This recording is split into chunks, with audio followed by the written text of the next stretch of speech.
offers a wide range of internal growth. If you have a goal in mind and you put your mind to it, your successes can be endless. There are so many jobs within this company that you can rotate into. I like challenges. AgCountry gives me challenges. Yeah, AgCountry is a great place to work. There's plenty of flexibility. You're never tied to your desk. There's a team here that is always there for you. Yeah, grab your role and run with it, and always be aware of the opportunities because they're in front of you.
Good morning, everybody.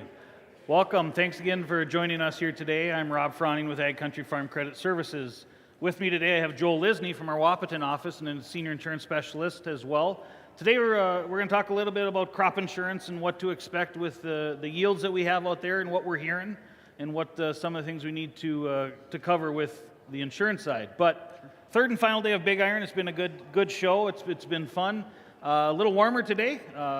If you go into a building, there's not much of a breeze. It's a little stuffy. So we're talking a little warmer day today, and that just goes right along with the summer that we've had. Obviously, a really hot and dry summer impacting our crops quite a bit. And we're just nosing into some of these row crops here now. And I know Joel's been hearing some numbers and things, so we wanted to make sure that give you guys some insights on what to expect. So going into harvest, Joel, I mean, we're definitely flirting with some claims and insurance claims. What are some of the first things we need to know when we're looking at insurance claims? Some of us have never had them before. Oh, absolutely. Rob, one thing that guys really got to take into consideration in a year like this is accurate records are crucial in a year like this. Just because up and down the valley, east, west of our territory, we're going to see a lot more claims on the production side, probably more than we have in years past. But what is really crucial is we could be seeing some high dollar claims also. So what we ask all our producers to do is just make sure you're keeping accurate records. If you got scale tickets, assembly sheets, make sure these assembly sheets and scale tickets are identified by location, the date they were harvested. If we got guys that still use load logs, make sure you're indicating location, the number of bushels in that lot or in that truck, and then again the date that it was harvested. Absolutely crucial in a year like this. Yeah, I mean, as this crop's coming off the field, it's always important to have good records, Joel. But oh, absolutely. We know that when it comes time for claims and when adjusters are out there, we need to make sure that we have those records identified and available, because that's what's going to matter when it comes to adjusting. And not having those records is only going to make you probably more dissatisfied with that claim because of what's possible consequences. Not having those records. And to feed off of that, Rob, I guess. Again, you're going to simplify your claim, you're going to expedite your claim by having those records accurate. It's just a crucial part, and especially in a potential high claim year like we're looking at, it could really just make the difference between, getting your claims paid timely and not. So. Absolutely. And I should have mentioned to start, if you have any questions, there is a mic in the back of the room that we will get you a mic, and you can certainly feel free to ask questions at any time. Interaction is encouraged. So, so getting it harvested and getting those records, when's the right time to file a claim? Well, I tell you, in a year like this, I think it's more, the first thing I should start with is if you don't have a copy of your schedule of insurance, get one. I think it's your roadmap to knowing where your guarantees are.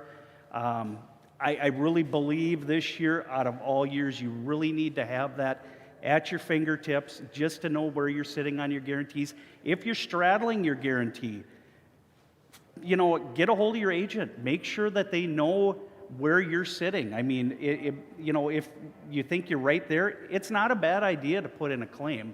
If worst case scenario, you finish up your production and you're not in a claim, you can always withdraw that claim. So the thing about this year, I think more than ever, timely claims need to be filed. I mean, you have within 15 days of when you finish your harvest on that crop to file a claim. If you wait, we have guys that utilize or that like to report all their production at one time. I don't want to do my wheat and then do my beans and then do my corn. I just like to do them all at the same time. The thing you have to be so careful of in a year like this is the insurance company does have the right to reject that claim if they receive that notice of loss 60 days after you've finished your harvest of that crop. So it's very crucial that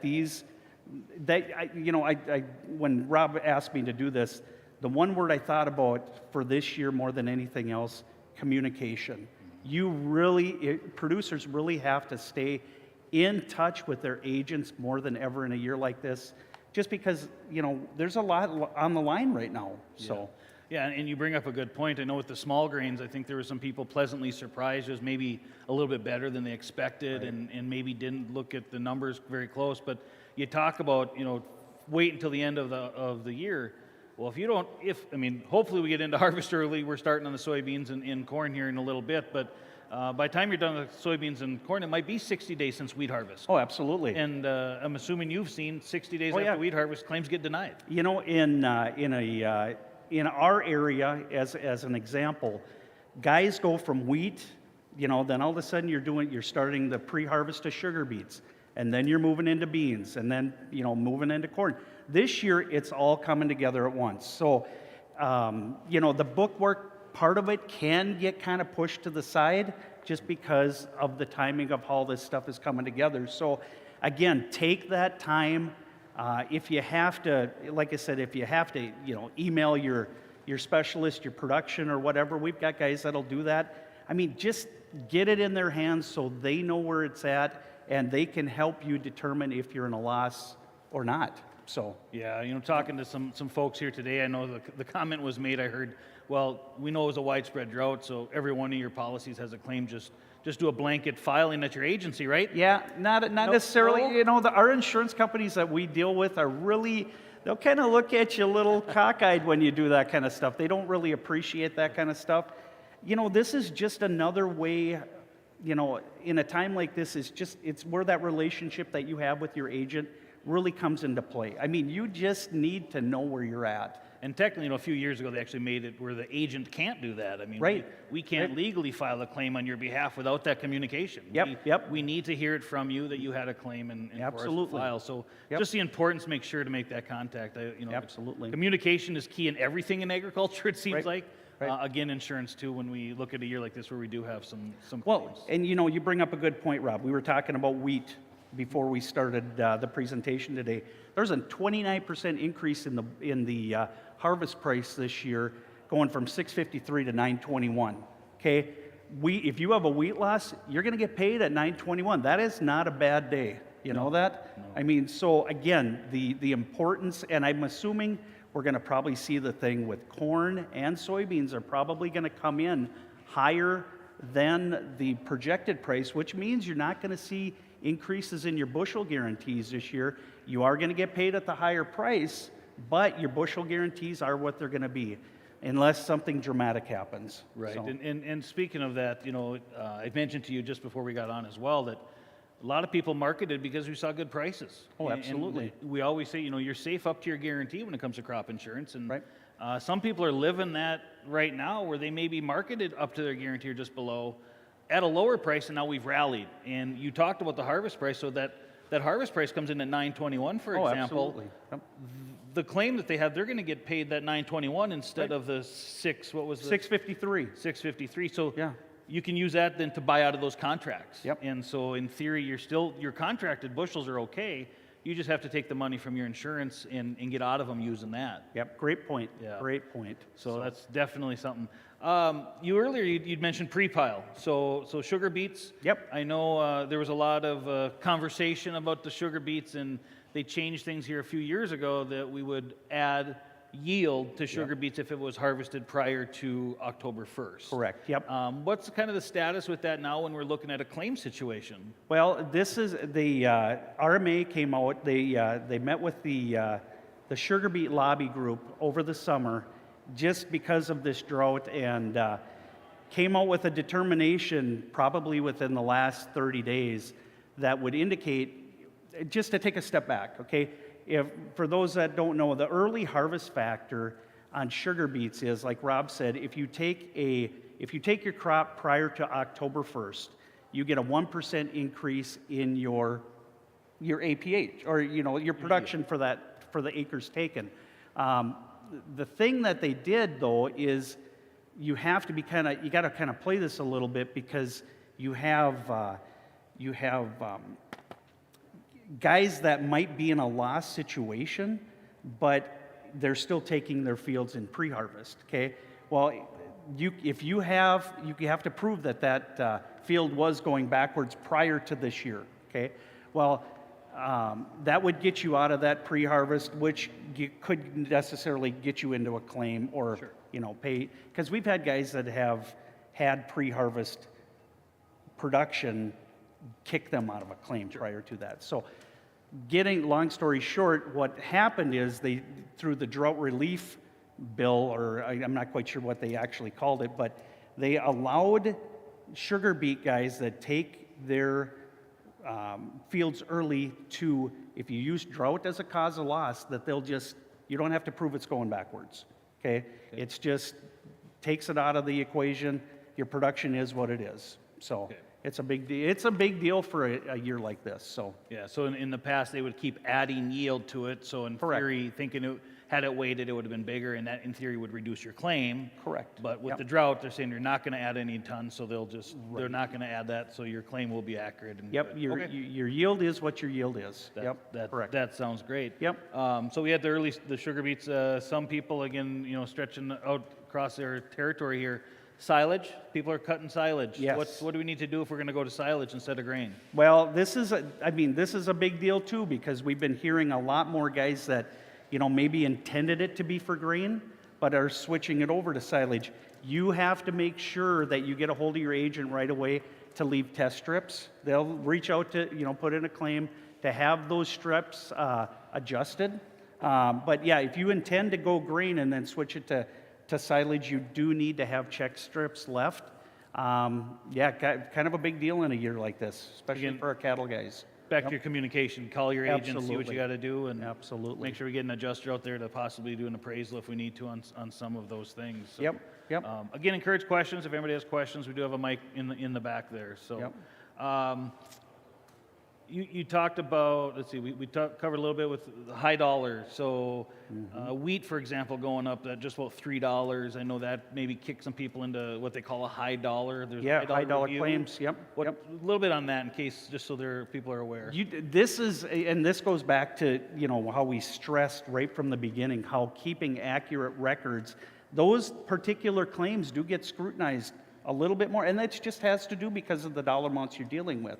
And so if those aren't accurate, they can go back a few years and, kind of take a look back at your previous year's production. So again, it feels like we're just kind of beating this to death, but it's the truth. You really do have to keep accurate records. There's not a lot of margin for error in that stuff. So, and with the technology that we have nowadays with the grain cart scales and being able to, automated yield monitors, that kind of stuff, it's become a very precise reporting process. So in those high dollar reviews, they go back about 3 years. Is that what they look at? Yeah. If they look at your production and you're off by a certain amount, they can go back 3 years and review that again and just make sure. So just the importance of not, again, we talk about this year's records, but showing again why it's important every year. Oh, absolutely. Because even in those last 3 years when you never had a claim, they can go back and look at those. Right. And again, they're verifying the accuracy of the APA, of the yield, right? Correct. And that this even, goes in a year where you might not have a lot of claims if you're spot audited. That's even, making sure you just have consistency throughout your reporting process that you might have as a producer is huge. So, and the folks, a lot of people maybe have hail insurance and they realize that's different than multi-peril, which is what we're kind of focusing on here today. But with the multi-peril, just a little bit of, generally, what's kind of the process? What's the adjuster going to do, and who's going to be there? Is my agent going to be there with the adjuster? That's a great point. This is so different than hail. Hail is a private product. Generally out of our office, our specialists, our loan officers will accompany the adjuster and our producer out to the field and, kind of just act as that mediator. Multi-peril crop insurance does not allow your agent to be on that claim. So this is a deal between your adjuster and your producer. So it's critical that, like I said, communication is a key to this. So, and, it's just, like I said, it's one of those things that you just have to make sure that line of communication is always open. And so like a harvested claim, is the adjuster going to want to go out there and see the crop standing, or will they just wait till harvest is done? Or it depends on if there's been damage, as we get close to harvest. They might want to take a look at some of that damage. generally, what we see is that, you know, they'll wait for the production to come in, and then we provide them with the production, or the producer will provide them with the production, and then it just kind of goes from there. So, And so the agent can't be with on the claim adjustment. Not but at all. Can I at least give my agent my records or my information, and can they pass it along? absolutely. Yeah, Yep, absolutely. So we can bring it to, you can bring your Yep. slips in as long as you've marked them all up and identified where they came from? And Correct, and that's one thing that we will do, Rob, as a country specialist, is we'll meet with our insured and then just make sure that everything is in line, and we'll ask them to do that regardless. Yep. You know, I mean, if they're in a claim or not, but again, that goes back to if you get spot audited, I mean, you want this stuff to be, you know, Right. in check. So, but yeah, what we'll do is we'll go through and then we'll just double check to make sure where they're sitting on their guarantees, and then when we do forward that stuff to the adjuster, like I said, everything should be pretty, you know, there shouldn't be any surprises. Let me put it to you that way. Yeah, so the producers get everything all marked up, and we just, basically we're handing it off to the adjuster and Correct. can give it to them. Yep. And Yep. let them and the adjuster finalize it then at that stage. Yep. Okay. And again, it comes down to expediting your claim. I mean, the last thing you want to do as a producer is just sit and wait for your claim check to come in. I mean, in times like we are right now, it's important. I mean, you have costs that are coming that have to be paid around this time. So if you allow, if that thing drags out, you're not going to get your, I mean, you're not going to get your payment anytime soon either. So, Right. but So we get the crop harvested. Not everybody hauls it right to town. So Correct. we put them in some bins. And I don't know about you, these are some big bins. oh, big time. You know, you bring up a great point, though. I mean, just to kind of stop you there, carryover. If we get into a situation, and you know, we were talking before about, you know, how corn, some of the area elevators and ethanol plants around us are asking for corn because there's none out there. You know, a lot of bins are empty right now. We do have producers, and I think we all know them throughout our territories, that are still sitting on crop from the last year, maybe 2 years ago. You know, I mean, it's things that like that where if you're going to put new crop on top of old crop, that has to be measured before you can do that. And the reason for that is it can jeopardize a claim altogether. So yeah, anytime you commingle crop, you have to make sure that you're getting a hold of your agent, making sure that they're having that adjuster come out there, get the bins marked. Okay, here's where we're starting 2021 crop. So if I've got 2020 crop in the bin and I'm going to put 21 on top, Yep, I got to call my agent again. absolutely. Man, I'm calling my agent every day. Absolutely, and as you Is that should. all we do, or what? Yep, that's and that's called a relationship, Rob. You know Yes, that? it is. That's called a relationship. I mean, one thing, like I said, there should never be any surprises on any of this stuff. You know, we want to make sure as a claim gets processed, as acres get reported, I mean that there's no surprises. A crop got reported wrong at FSA, anything like that. The line of communication is huge when it comes to crop insurance. Okay, yeah. So, so the big bins, where I was, going Yep, with that, yep. obviously we have big bins, and what if they don't necessarily agree with the adjuster's measurement of the bin and how many bushels are in there? What are some options? I mean, can they delay it until they haul it to town? Can Yeah, they get a yeah, window? absolutely they can. Yep. If they decide that, I'm not agreeing, I think I got more bushels in there, they can defer that, and I think they can kick the can out 180 days. And so when they do that extension on that measurement, all they have to do, the producer will just say, okay, here's my true production, end of story. Yeah. Yep. And 100 bushel bin, 200 bushel, Oh, they're 200,000, just 200,000 bushel bin. Yep, we're seeing them all over. Inches is a lot of bushels. Yes, it is. So Yep. I know some producers, when they're right on that edge, they maybe want to make sure they haul it to town.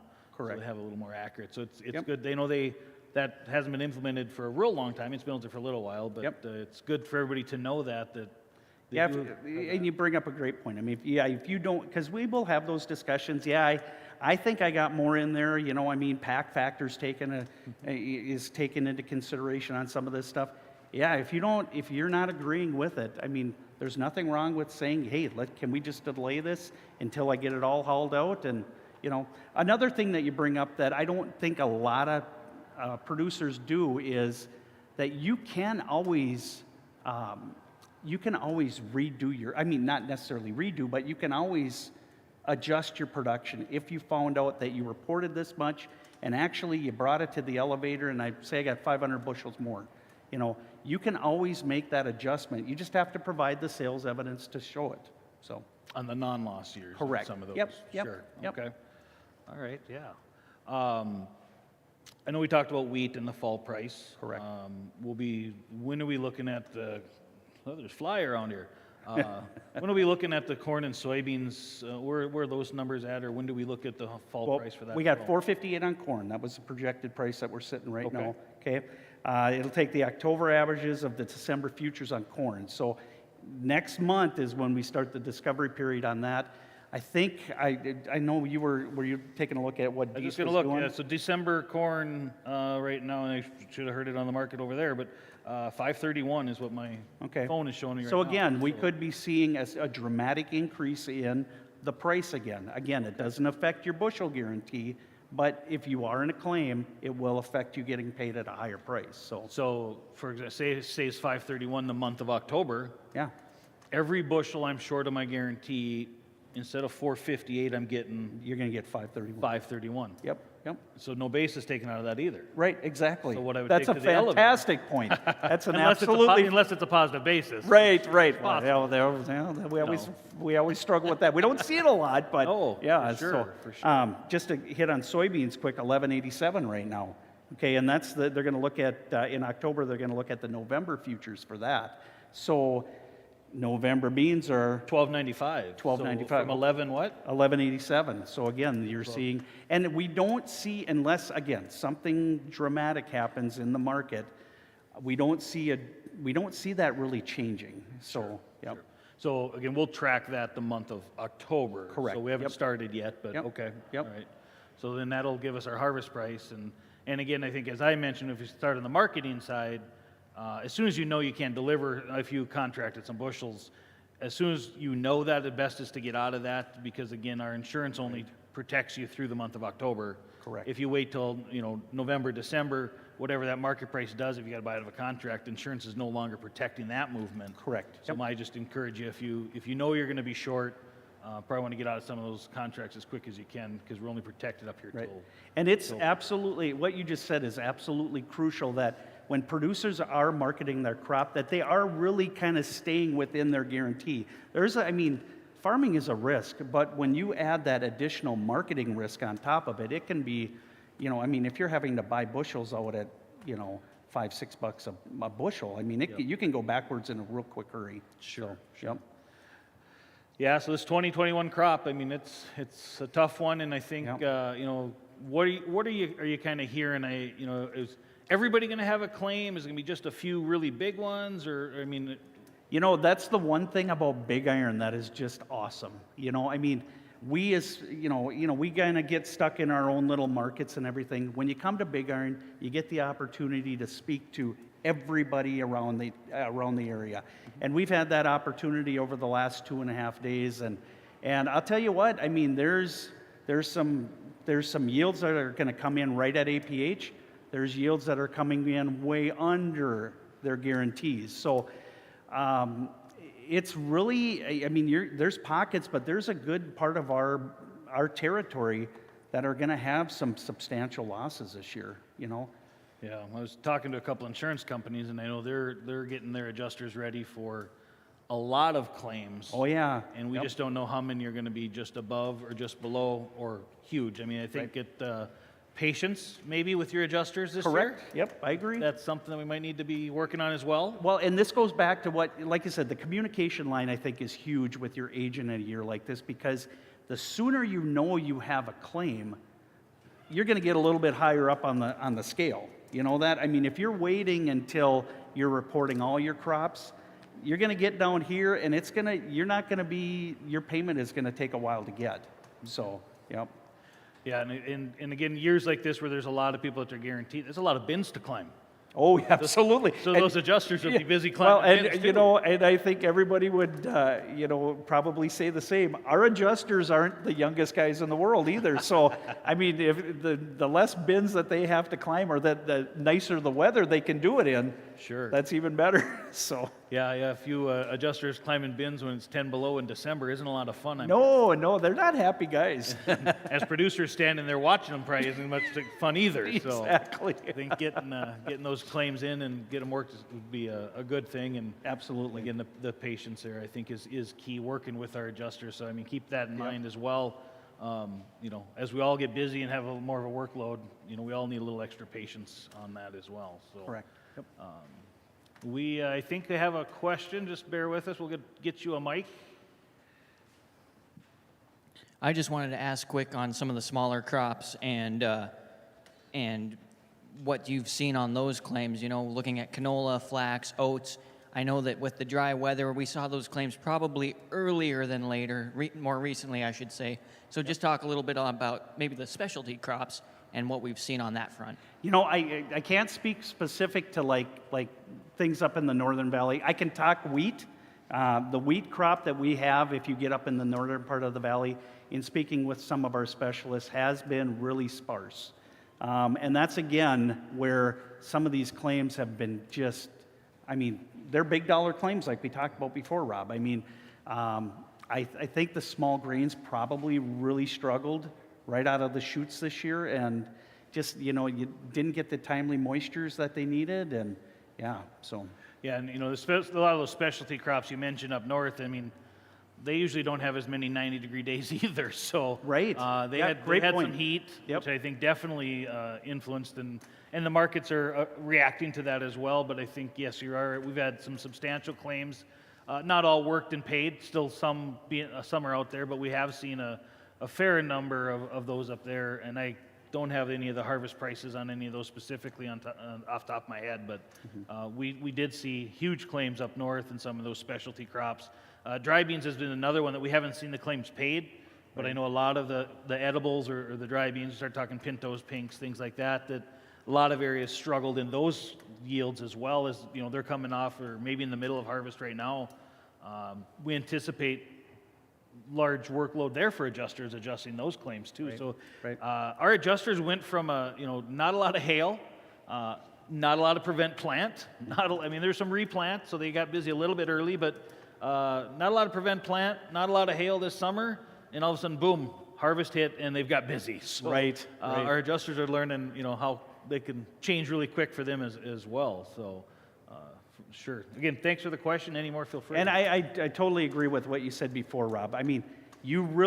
Patience is a virtue in a year like this, because these guys are going to get slammed, and I think it's already starting, but Yeah. once the beans and the corn start up, I think things are really going to, it's going to really delay some of this stuff. That's why the timeliness of turning your claims in, if you're in a claim, is so crucial. So. Yep. I know we talked a lot about the 2021 crop and until we get it all harvested and get it in the bin and see where it's at. So we'll just maybe touch a little bit on 2022. Yep. Right now, the prices aren't too bad. Nope. And we have insurance policies going right now. Right. There's some stuff that we can look at for protecting that 2022 crop. What would you want to share on anything like that? Well, I know you've touched on margin protection over the last couple days. just kind of hitting on that a little bit.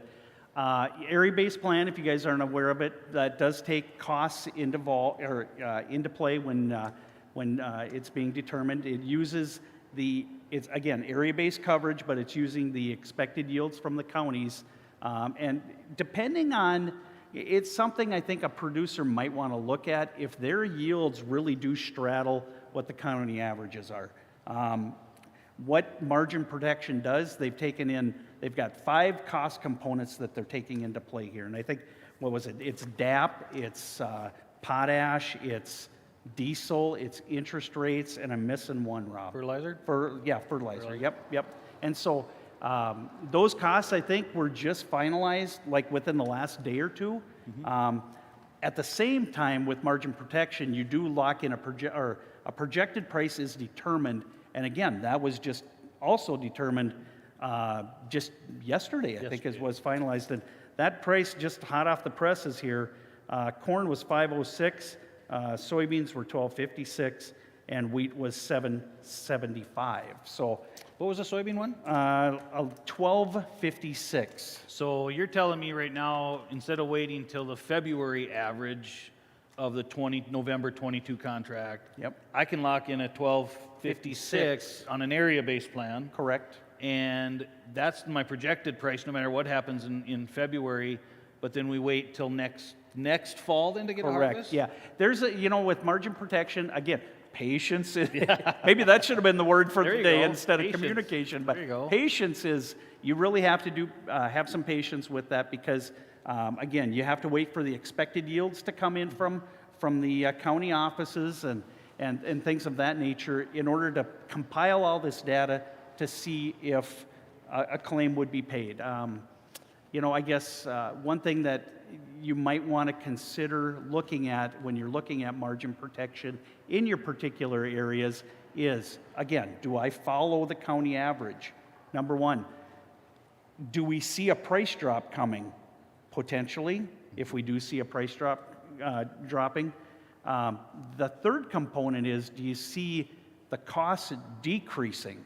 And I don't think we see costs decreasing at all. So again, if you think your countywide averages might see a decrease, margin protection might not be a bad idea to take a look at. So. Well, and you did say county-based, and I know you said something about your yields, correlating with the county, and I think, Correct.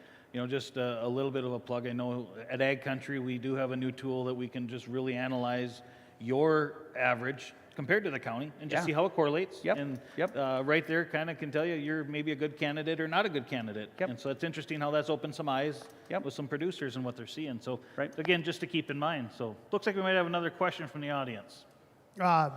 Joel, I should probably know this and I don't, but and I don't, maybe you mentioned it and I missed it, but what is that deadline to get signed up? for September margin- 30th. Thank you, Howard. Yep. September 30th? For margin protection, the sales closing deadline for margin protection is September 30th. Thank you. Good question. So only 14 days. Oh, yeah. What else? Anything else in this area for September 30th? Yeah, but I think we got some forage production? Yeah, forage production's got to Okay. be sales closing dates around that time too. So if you got some hay or something you want to insure, Yep, yep. one of the plans is September 30th. There's also a PRF, pasture rangeland forage. Yep, That's a yep. little bit later. Is that December 1, I believe? I think you might be correct I think on they that. Rob. changed that this Yep. year. So Yep. some things, again, it's the middle of harvest. People aren't really thinking crop insurance for 2022. But, I think we've found out that even, crop insurance isn't a once in a year anymore. It seems like that's Right. almost year round. We're always looking Right, at different right. things. And, Yep. and so I think as we go into fall, we can't forget about that. So another reason for communication with your agent. Right, and Make you know, sure with you don't miss the deadline. going back on the production, forage production piece of it too, make sure production, that reporting has to be done, I think, by October 15th, so. Okay. Yep, so that's coming up here too, so if you have, if you haven't reported your forage production, that wouldn't be a bad idea to get that done sooner than later too, so. Okay. Yep.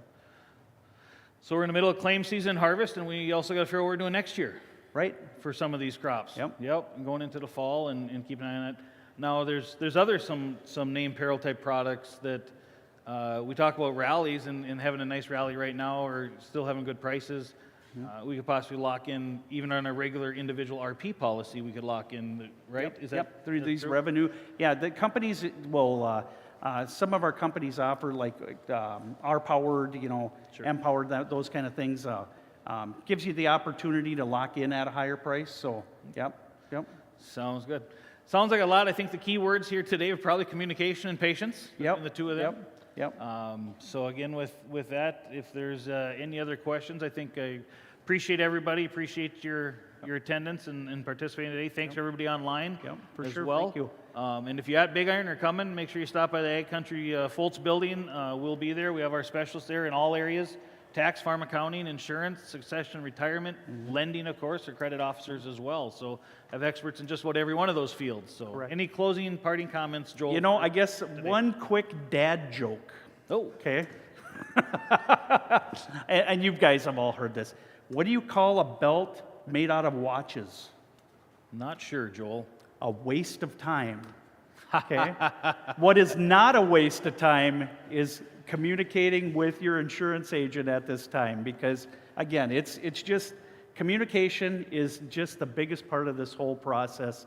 And again, we're talking a lot of claims potentially on the horizon here, and some potentially high dollar claims. So yeah, don't be. So I saw that, Howard. That's a good one, huh? All right. Again, thank you, everybody. Thank you, Joel, for taking time today, and feel free to swing by our booth and visit with us. Thanks very much. Thanks, everybody. That was a good thing.